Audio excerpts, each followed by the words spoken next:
The Kenyan music industry has seen the most dynamic shifts in local pop culture and styles in music that determined the music wave and terrain for a decade or two. One of the most defining times that shifted the styles and flow of music in Kenya was in the early 2000s.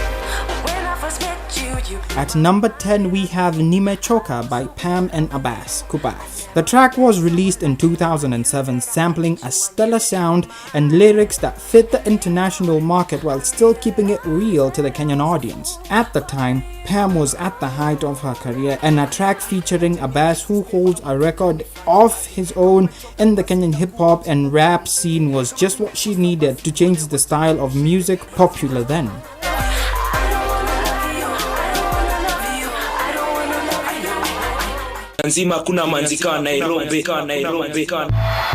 At number 9 we have Nonini featuring Sylvia in his hit single Manzi or Nairobi. The track was phenomenal at its time, which had a unique way of rap by Nonini and a video that was well ahead of its time, as it featured a lot of candid reactions compared to some of the acted out videos that were there at the time.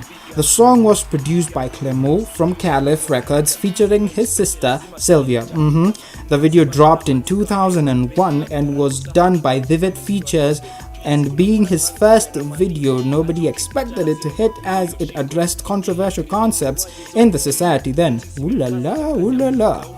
The video was directed by Willie Owusu, who later directed most of the artist's videos after this hit. The song would later influence pop and street language that is widely used in today's pop contexts in Kenya.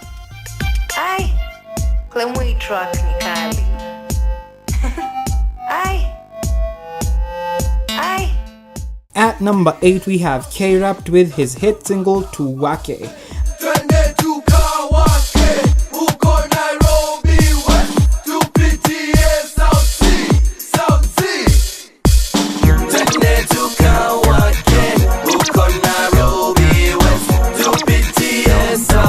The track was a party banger, calling our people to lay back and have a good time in the places to be then, which were Nairobi West and South Sea, which happened to be where most great artists, including K-Rupt, were from. The track was a heavy hit on radio stations like Kiss 100 and rocked clubs throughout. The artist was signed to Ogopa DJ record label later, while the song was produced by Dope Entertainment and is now licensed to TuneCore for distribution.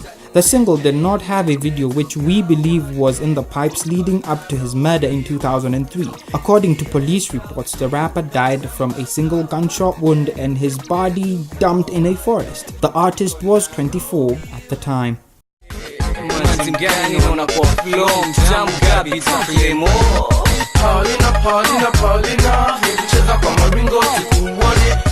On the sunny side of things, we have Rhaptaz featuring Jimwat with Paolina at number 7. Talk about throwback crushes. Paolina was the track that sent goosebumps up your heart while jamming to it. The video featured a classic flow and rhymes in Kenyan pop culture language that at the time seemed like the holy grail of music, which have stood the test of time.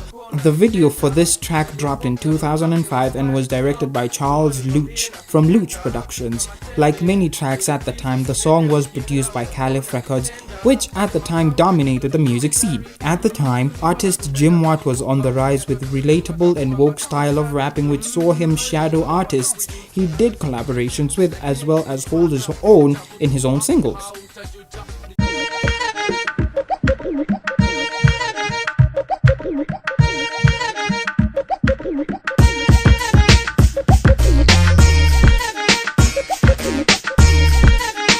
If there was an artist that had music way ahead of the 2000s, it was this one. At number 6, we have Issa with Saree. The track featured at number 5 in his 2003 album Nimechoka. The artist was among the very few, if not the only one, who released their music in albums in the early 2000s, where albums were not even a thing in the music scene, owing it to singles that always peaked and got the artists paid. The track was released under Ogopa DJs, which was a huge rival and competitor for Caliph Records at the time. Compared to now, labels did matter a lot and music was all about grouping.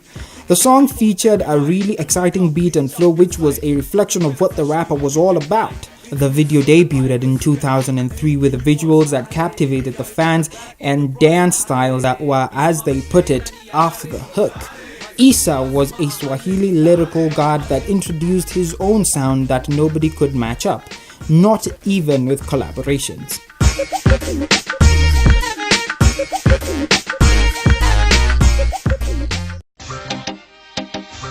Hii track inaenda kwa wazi wote wa ma3, dere wa ma3, konda wa ma3, pia kama unapanda ma3, necessary noise.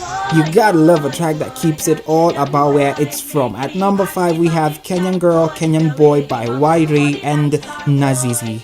It's good to note that the only reason why we have featured this track is because the two artists, even though having a group by the name Necessary Noise, they still worked individually and featured separately in other tracks, making them solo artists at first. The track was a cultural anthem to the public mode of transit in Nairobi. The track was a heavy hit due to its relatable and fresh young flow from the two artists. The song peaked international heights and was featured numerously on MTV Base as a representation of the larger East African community. Playing on MTV Base at the time was a major deal for any African artists, plus watching the video today feels like going back into a time portal. Like, damn, those dance styles are so out of the jukebox. The video debuted in 2004, just in time to rack up a wave throughout the year. The song opened up and put the public mode of transit, also known as Matatu culture, on the map for recognition to today's Matatu culture and Matwana Culture Week, and the new anthems from fresh artists like Tunji with Mat Zarunga, which got recognition from artists like the Best Rap Act African Music Magazine Awards Afrima winner Calligraph Jones jumping on the remix. Kenyan Boy, Kenyan Girl is licensed to TuneCore on behalf of various artists group and the Music Rights Society of Kenya. The song won 2004 Kisima Music Awards for Best Group and Best Music Video for Kenyan Boy, Kenyan Girl. Should we say, oh, let me see your hands up, baby. Any remix, sawa, Manzi, sawa. Should we say, oh, let me see your hands up, baby. Any remix, sawa. At number 4, we have another hood anthem from Mr.Lenny and Mr. Googs and Vinnie Banton with Githurai. The track was centered in Githurai, which was brought out with flow and musical twists from the three artists as best as they knew how, with Kenyan funk and flavor. The song was a banger on the radio stations and a feel-good weekend track charting on local radio stations like Kiss 100. The video was not much in terms of quality, but still hit home with fans on the relatable scorecard, and the better aspect of it though is that the track too helped push for the public mode of transit, Matatu culture, and for that the song was definitely on the map on the airwaves, shaping music in the years to come. CMB. Ladies and gentlemen. At number 3, we have a comeback from Nazizi. This time round, she is featured by Prezzo on Let's Get Down, featured on the remix of his track Leta Action. Now, if you are brought up opposite the television screen, this track has got to be your favorite of all time. The track had a very futuristic beat with a flow like no other in the industry. Coming from a rich background with a fortune and an estate to his name, CMB Prezzo was among the A-lister rappers in Kenya who knew how to pour a truckload of money into a video with locations and concepts that are still quite relevant to date. The two artists had this flow and a romance on screen that saw fans route to have a couple between the queen of rap and the king of rap then, and kinda like create an African version of Bay and Z. Kidney shift as I kick back, relax, and it's a twist, and I'm looking for my name. For Chaka.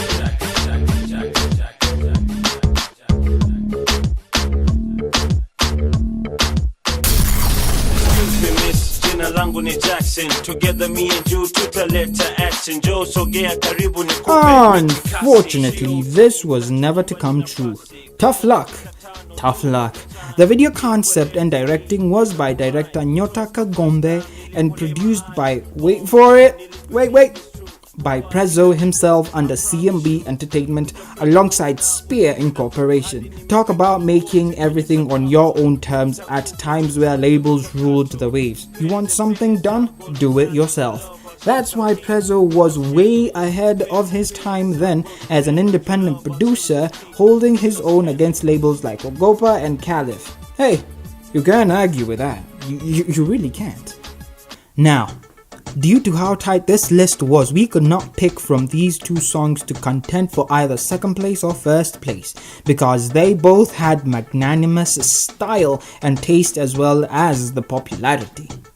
At number 1 we have Issa with Boomba Train and Kunguru featuring Mr.Lenny with Baby Don't Go. These two tracks made classic radio hits at the time with demand on radio and television, seeing them played on every notable music and party function as possible. Mr.Lenny back in the day was like President Trump. He went from one artist to the next making hits and banging ratings on radio like he was on a mission. The guy was talented and his music was real.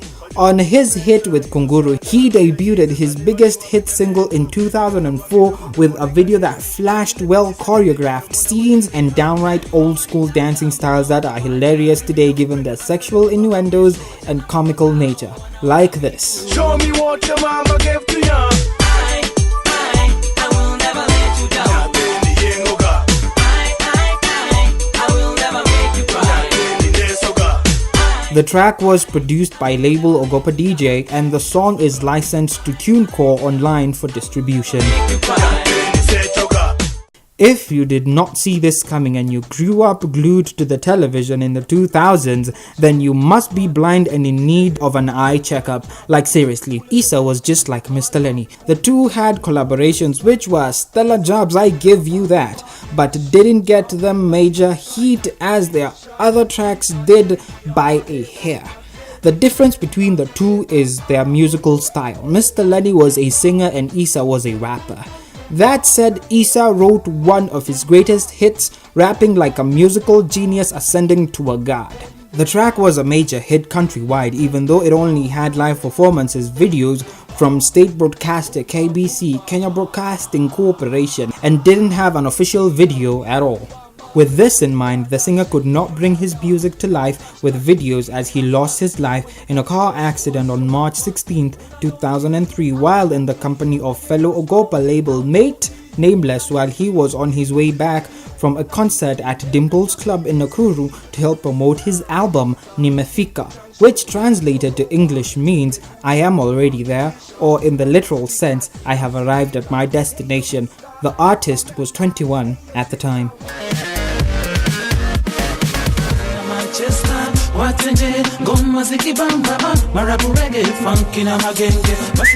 Do you agree with our picks? What's your top 10 2000 tracks in Kenya? For more videos on breakdowns, be sure to subscribe to the channel for more content. Thank you very much for watching. My name is Brian K. Now, if you love the content on this channel, make sure that you subscribe. Right below there's an icon, the YouTube icon. Click on the YouTube icon to subscribe to my channel. Yes, and if you also love to follow up on the content on this channel, make sure to hit that bell icon button to get notifications when we do upload new content. Also, don't forget to check out the next content that we have or the more content that we have on this channel, and remember to always keep it EDI. Now, catch you up on the next one.